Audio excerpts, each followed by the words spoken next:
أعوذ بالله من الشيطان الرجيم بسم الله الرحمن الرحيم الحمد لله رب العالمين بارئ الخلائق أجمعين باعث الأنبياء والمرسلين ثم الصلاة والسلام على أشرف الأنبياء والمرسلين مولانا وسيدنا أبي القاسم محمد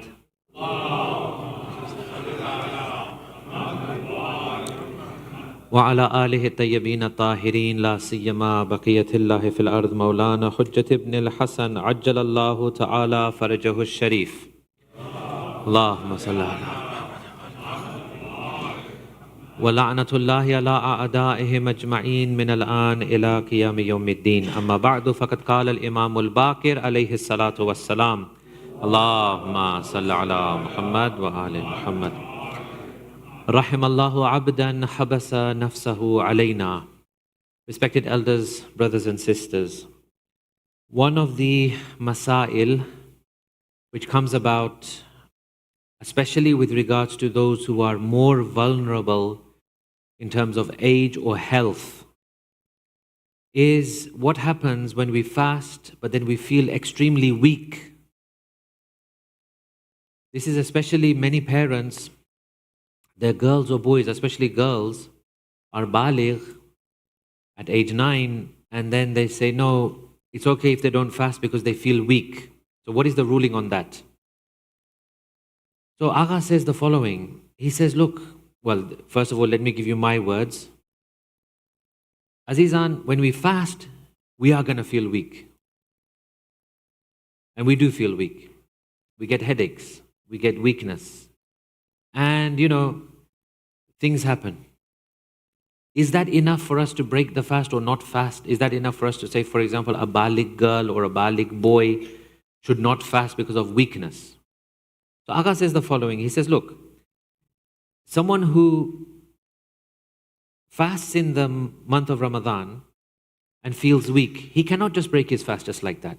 He or she cannot just break their fast like that. Even if it's severe. Someone says, no, I'm really weak.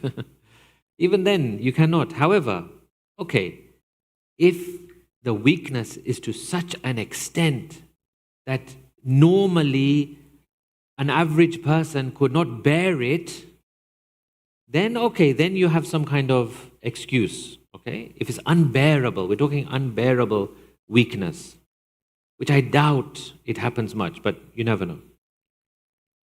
Then, based on obligatory precaution, one is permitted to eat or drink to the extent that is necessary. Again, the respect of Mahr Ramzan comes in. Only eat and drink to the extent necessary. For the rest of the day, you must still abstain after that necessary amount of eating and drinking. The rest of the day, you still have to act as if you're fasting. Don't do anything else which breaks the fast. Then what do you do after Mahr Ramzan? You have to keep a qaza because that day is not counted. You're just keeping the respect of the month. That day is not counted. Is there kafara? No. If it's serious weakness that cannot be tolerated, severe, that an average person couldn't tolerate, then you have an excuse, there's no kafara. Okay, I hope that's clear, inshallah. With the salawat ala Muhammad wa ali Muhammad. Allahumma salli ala Muhammad wa ali Muhammad. 2 questions, and both, inshallah, will be addressed today and tomorrow. One question is, what are our responsibilities as a community in these uncertain times when it comes to the Imam? And number 2, how will Imam implement justice? Okay? So we will take the second one first. How will Imam implement justice? So this is a good question. We have to think of it like this. Allah subhanahu wa ta'ala has not created anything evil. His creation is only good. He himself is only good. Allah is incapable. He doesn't have it in his list of names to do anything evil. Any evil you see is us human beings generating that evil for ourselves. Okay? So he has not created anything evil, and he has actually given every human being something called fitrah. Fitrah is what? A kind of inbuilt spiritual DNA nature. And that nature of a human being is always seeking Allah subhanahu wa ta'ala. However, When we are born and we are raised and we are living in this world, that fitrah can become a little bit clouded. It doesn't ever completely go, but it gets clouded.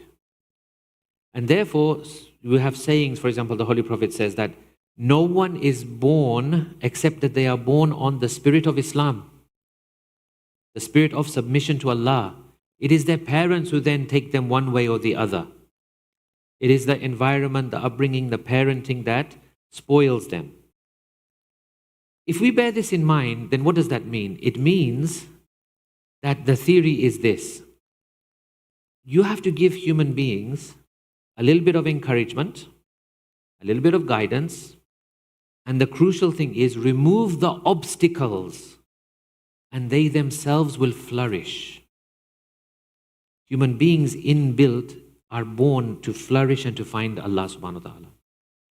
It is us meaning human beings, who put in so many obstacles and issues, and we've made systems and we've made societies in a way that we don't allow people to flourish and find Allah subhanahu wa ta'ala.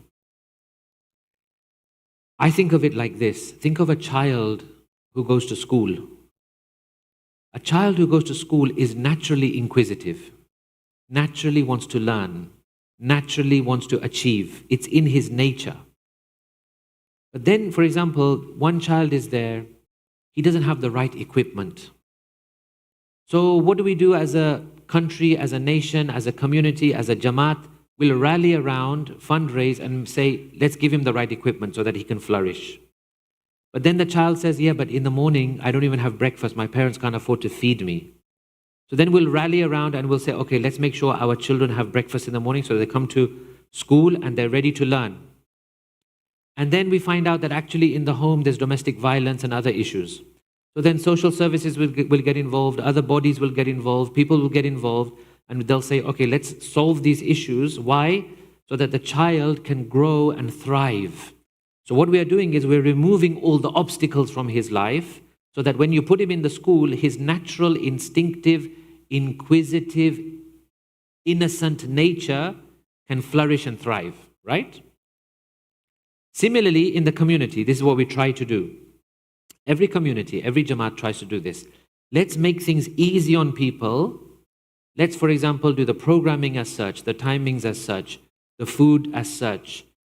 Let's remove some of the stresses of life from people so that they can come to mosque and they can flourish in the mosque. They can have a good time, they enjoy, they're not stressed, they're not put out too much.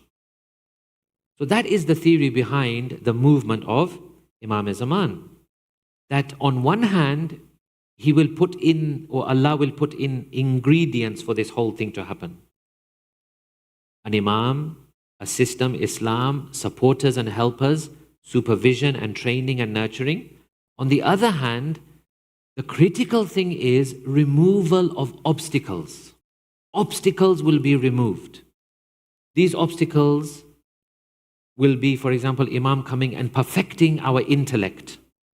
People's intellect, you tell me today, Azizan, do you really feel that the world is operating on rational principles? Are we rational? I would say most of the time, most people are emotional. We are operating on the basis of emotions. We get offended, we lash out, we are angry, we're greedy. We, for example, misplace our emotions. Where we should be firm, we become soft. Where we should be soft, we become firm. Where we should turn a blind eye, we don't turn a blind eye. If someone does one thing wrong, we'll remember that until the end of our days and we'll take it to the grave. If someone does something good for us, we don't even remember it tomorrow. So He will perfect the intellects. With the intellects perfected, the ethics will also improve. Thirdly, Imam himself will be a role model. How many problems do we have in the world because the leaders of the world are pathetic? You look at them and you just feel down. You just feel, well, if that's my leader, then how is my society or country going to ever progress and improve? If the leader is like this, then we're in a very bad situation. But Imam will be the ideal leader. People will look at Imam and just fall in love with him and just say, we want to give our life for this person. He's such an amazing person. So we have a role model. Number 4, people will be frustrated with previous systems. In the past, nothing has worked, Nothing has solved our problems. We had problem after problem. Everyone comes with a manifesto and tells you we will do this, this, and this. Basically, it doesn't really improve much. You have a little bit here and there. But Imam will come and he'll say, right, everyone's had their turn. Everyone had their go. All the isms came. Capitalism, communism, liberalism, everything came. Nothing worked. Okay, now a new system. And therefore, humanity will be allowed to thrive finally. So, હવે હું આ સવાલને ઉલટું કરીશ. I will change the whole question. You asked me, or someone asked me, how will Imam implement justice and how will people improve? My question to you, throwing it back to you, is what we should be asking: how did humanity forget that it's human? That's the question we should be asking. How did humanity become beastly and animalistic and greedy and selfish? That's really the tragedy. So what Imam will do is he will reawaken that actual, natural, inbuilt human potential and spirit. And then you'll see that all of these other things, these greeds and these other things that are in society, you'll say to yourself, actually, this was all a mirage. This was actually not real. People don't have to live like this. Animalistic behavior will go to the side, human behavior will come out. Is it making sense, Azizan? That Imam will come and reawaken the human spirit. So we have discussed so far about what Imam will do, some of those things. We haven't discussed all of the obstacles he will remove. That's our discussion today and tomorrow, inshallah. With a salawat ala Muhammad wa ali Muhammad. Second question, which I want to touch on very briefly, but the rest of it will come in the lecture, is what are our duties as a community? So the first thing I want to ask is, what do you mean by community? Is it us as individual members of this community? What are our responsibilities to one another? Because that's one way of looking at the community. Or are we talking about Jamaat as a body? Jamaat as an institution? Okay? So there's two ways of looking at this. If we're talking about us as just normal people, everyday people, what can we do together? Then I would say it's very simple, and I'll elaborate on this. Number one, sort yourself out. So every individual sorts themselves out, and every individual then helps to sort other people out.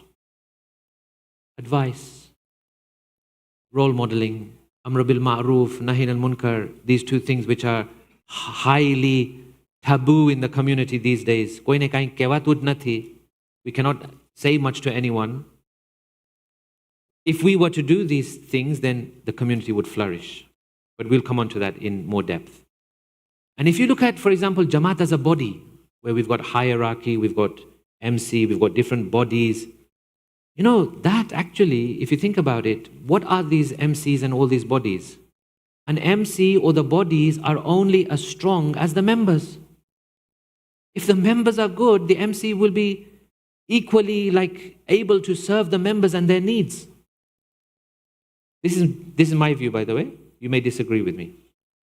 I feel a Jamaat body, a Jamaat, is there to serve its members. If the members are such that they are strong, they are pious, they want the higher realities, they want closeness with Allah subhanahu wa ta'ala, the MC will, of course, have to reciprocate that. So I feel when you talk about community, it all begins with the individual, whether you look at it as a Jamaat body or you look at it as individuals. Everything must begin on an individual level. One of the traps of shaitan is that he diverts us from paying attention to ourselves and he makes us think of everyone else. Hapan Jamaat nati karti. Hapan Jamaat nati karti. Hapan a nati thato. How many times are you going to say this? How many hapans are we going to have? Yes, but, yes, but.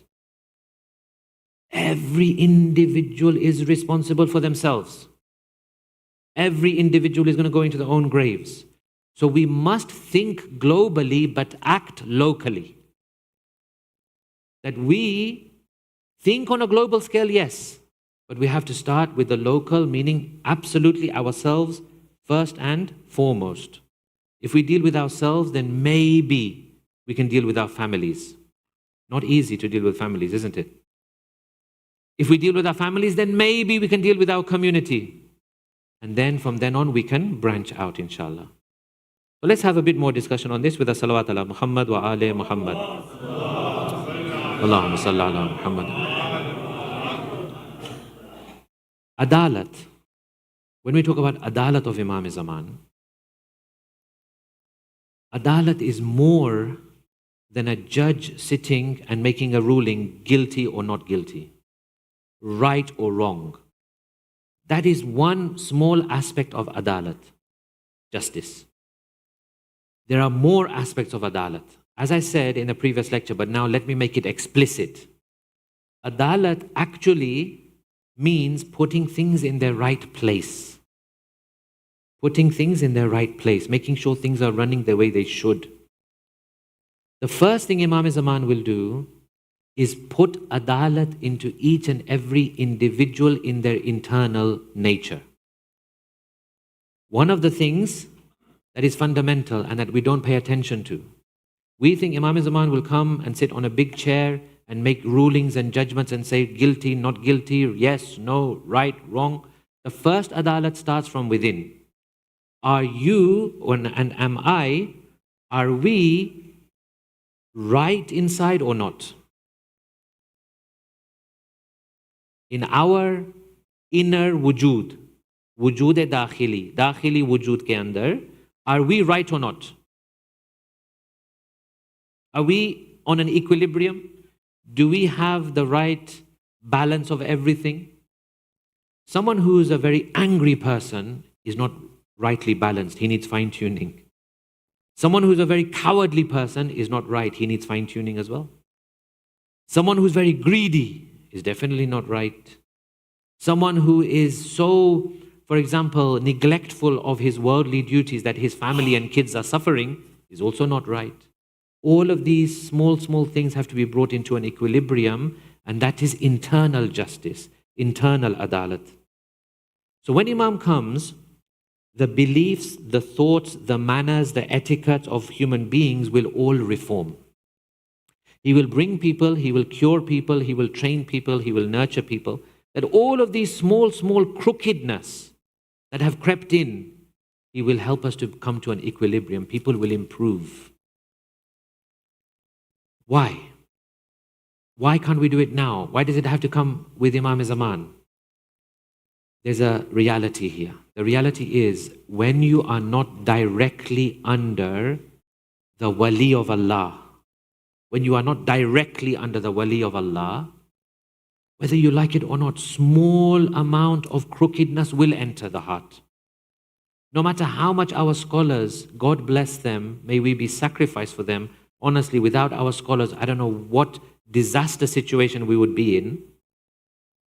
No matter how sincere and brilliant our scholars are, without that direct training and nurturing of a ma'asum, you cannot guarantee. There may be things that creep in. There may be things that are not quite right. He will come and he will reform. No matter how strong we believe in taqleed and marja'iyat. At the end of the day, it is there only as a filler, as a stopgap before the arrival of Imam Sahib al-Asri wa Zaman. Allahumma salli ala Muhammad wa ala Muhammad. So Imam will come and he will revolutionize our internal selves. He will train our internal hearts and minds, and he will bring us more towards Tawheed. Oneness of Allah, seeing only Allah in everything we do, paying attention only to Allah in everything we do. Because, why? What is the opposite of Tawheed? It is Shirk, right? Polytheism. What does Quran say? Quran says, Inna shirka la dhulmun azim. Shirk is a major oppression. It's a zulm because it's not in the right place. Amirul Mu'mineen in Dua Kumel, what does he say when he's talking about repenting in front of Allah subhanahu wa ta'ala? Zalamtu nafsi. I have done zulm on myself. Any kind of crookedness in the heart, any kind of sinning, any kind of going against the laws of Allah, any kind of going against the laws of humanity, true humanity, this is all zulm. You do a sin, you've done zulm. You'll say, but I have not done zulm on anyone, but you've done zulm on yourself. That's also a zulm. So Imam will help us to come out of this kind of thing, this kind of zulm internally. These are all zulms and kind of injustices to ourselves.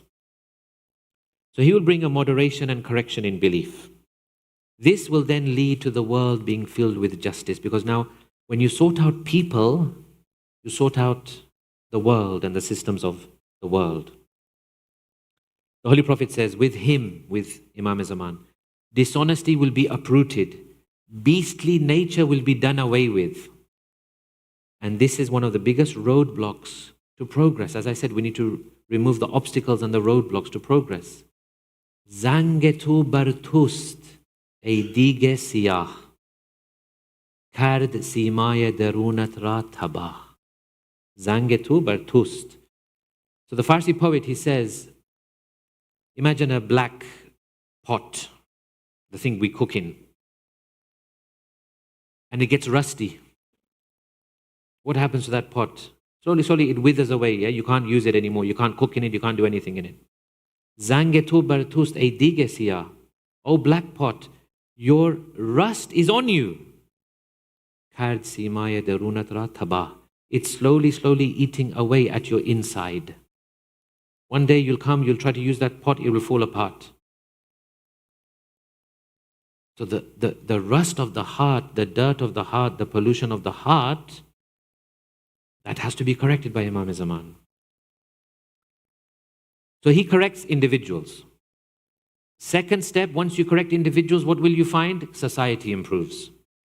Human society will then be ready to accept the reforms and the justice of Imam Zaman. Every level of human society will be confronted with this justice. This will also include a flourishing in knowledge and science. It is said 96% of knowledge remains hidden until the zuhur of the Imam.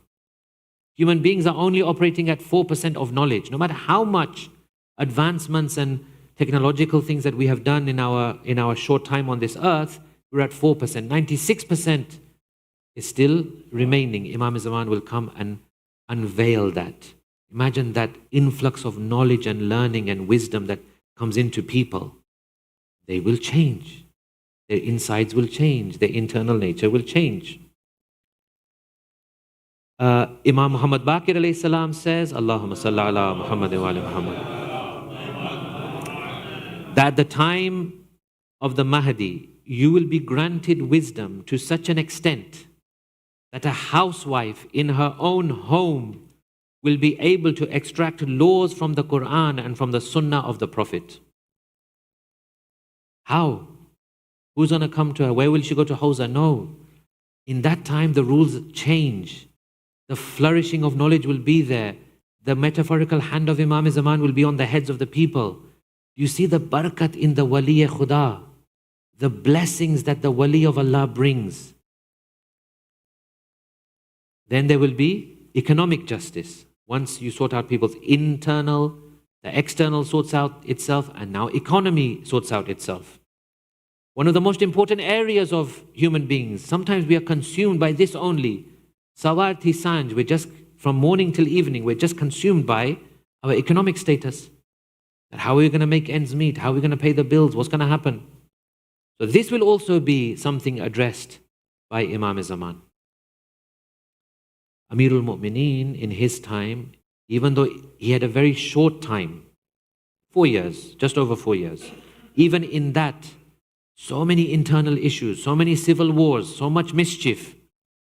But he stands on his record and he says that during my time I have made sure no one can say I don't have anything to eat, and no one can say that I don't have a shelter on my head. This is Amirul Mu'mineen. So if you're Amirul Mu'mineen, in that time, with the civil wars, with the short time he had at his disposal, could achieve that, then what will Imam Zaman achieve? Then, once all that is taken care of, the economic system is taken care of, then we will find a situation of sufficiency. Sufficiency. Everyone will have enough. You tell any economist today, they'll say it's impossible. You'll never have a time where everyone has enough and everyone is economically happy. There must be poor, there must be rich. There must be haves, there must be have-nots. Imam Zaman's system says no. Everyone will be sufficient. No one will feel poor. Why? Because, again, we are removing the obstacles. Opportunities will be distributed fairly, not to your buddies and to your sagawara and all of this. Resources will be distributed fairly. Preferential treatment no longer applies. Bias and discrimination no longer applies. Classes, high class, low class, working class, doesn't apply. The gaps between people will be minimal, if any. Everyone will be rewarded according to their efforts and their merits. Wealth will be distributed fairly. People will be recompensed fairly. Sixth Imam says, if fairness had been established amongst people, they would all have been self-sufficient. The very, very super rich of this world, there's a crazy statistic out there. I won't quote the exact statistic because I may make a mistake. But it's something like the super rich of this world, if they were to give like 0.5% of 1% of their wealth, there would be no more poverty, something like that. Like it's ridiculous.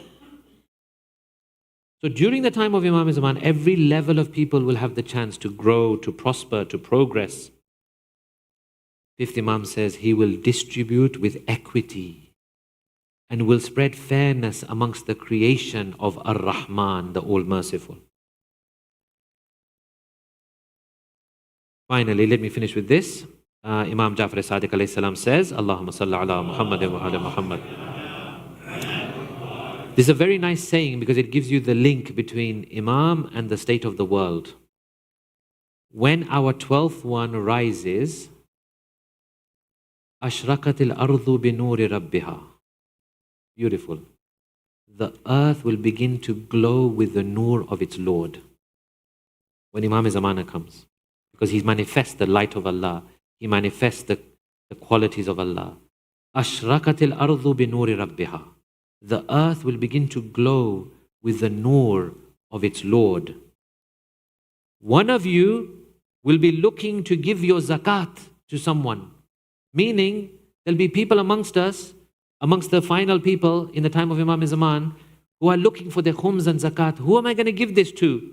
But they will not find anyone in need. There will be no one in need because people will be wealthy and sufficient with the sustenance provided from the grace of Allah subhanahu wa ta'ala. So the message is, I hope I've done some, I've managed to answer the question to some extent, but more will come tomorrow. Especially I want to quote to you the incident of Ali ibn Mahziyar, very important. But I hope this answers the question that once you allow people to flourish and grow and progress, and you remove obstacles and roadblocks, you clean people's hearts and internal natures, then anything is possible. Any kind of human society, any kind of utopia, any kind of worldly heaven is inshallah possible. We pray that we are given the chance to see the days of Imam Zaman, inshallah. For the quick zuhur of Imam Sahib al-Asri was Zaman, let's have 3 loud salawat ala Muhammad wa ali Muhammad.